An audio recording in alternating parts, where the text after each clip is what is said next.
Angela screeched like a cat that had been stepped on. "Nora, what do you mean by that?" Nora glanced outside. It was getting late.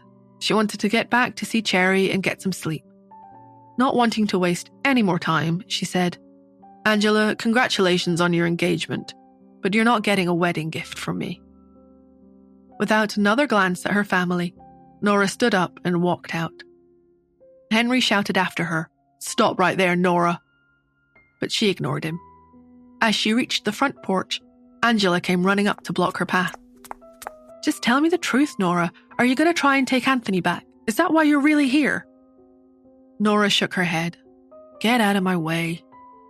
"Don't lie to me. I can see right through you. You're so shameless." Flustered and embarrassed, she cursed angrily. "Don't you dare think Anthony will take you back just because you're a little prettier now. He'll never marry someone like you. You ruined yourself with that little child. Where is the little brat anyway? Did you finally abandon it like the father abandoned you?" Nora slapped Angela with all her strength. Her pupils were dark with fury. She looked like a madwoman, a demon crawling out of hell. "If I ever hear you say anything about my daughter again, I'm not holding back." With one last warning glare at her sister, Nora turned and left. Angela's cheek stung fiercely. Her eyes were wide with shock. She felt too scared to even cry. Neon lights flickered across the California night sky. Nora sat in the cab with her eyes closed. Lights passed across her face as the car rolled past the nightlife of California, flashing brighter and then dimming to a soft haze at random. Nora felt lonely in the glow. Angela's words about her child rang in her ears. Thinking about the whole situation depressed her all over again. It was still a mystery how she had become pregnant 5 years ago. She still had no idea who Cherry's father was. "We're here." The driver's voice interrupted Nora's thoughts. She had only just arrived and entered the hotel when a row of bodyguards rushed out in front of her and stopped her in her tracks. "Please step aside." There were other people scattered across the lobby who had also been stopped by the bodyguards. They murmured to each other in low voices. "What is Mr. Hunt going out for? It's so late." "Apparently the little Hunt boy wants to go out for chocolate mousse cake, so we all have to wait." Nora just wanted to get back to her suite and go to sleep. She felt a big yawn and stretch coming on. Just then, she spotted a tall, imposing figure striding out of the elevator with a young boy in his arms.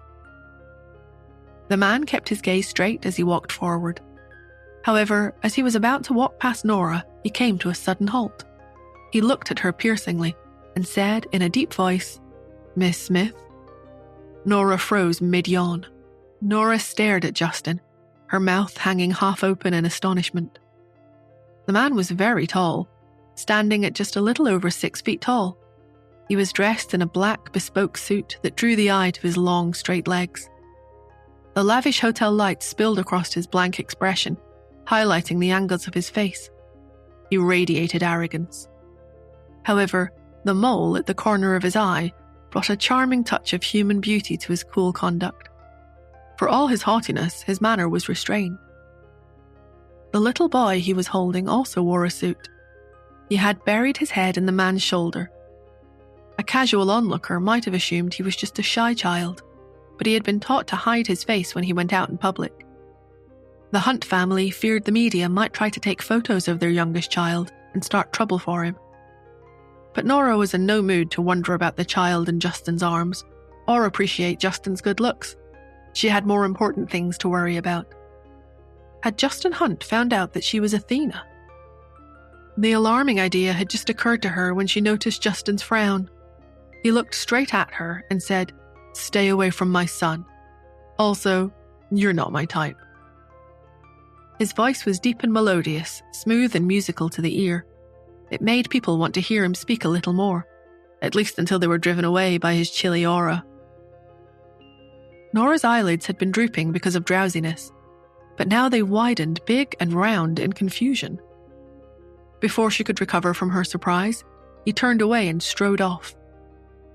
The other people in the hotel lobby looked at her all at once, and then took a step back as if she was contagious. Hushed whispers broke out amongst the crowd. That was a bad move. I've heard many people have tried to get close to Mr. Hunt through his son, but he hates that more than anything. The last woman who tried to cozy up to the Hunt's youngest ended up with some old man in the end. I don't know what the woman did, but clearly she screwed up.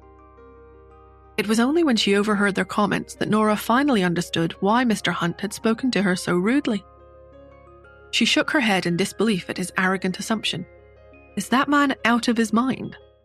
To find out what happens next, download the Pocket FM app and listen to the audio series Saving Nora for free.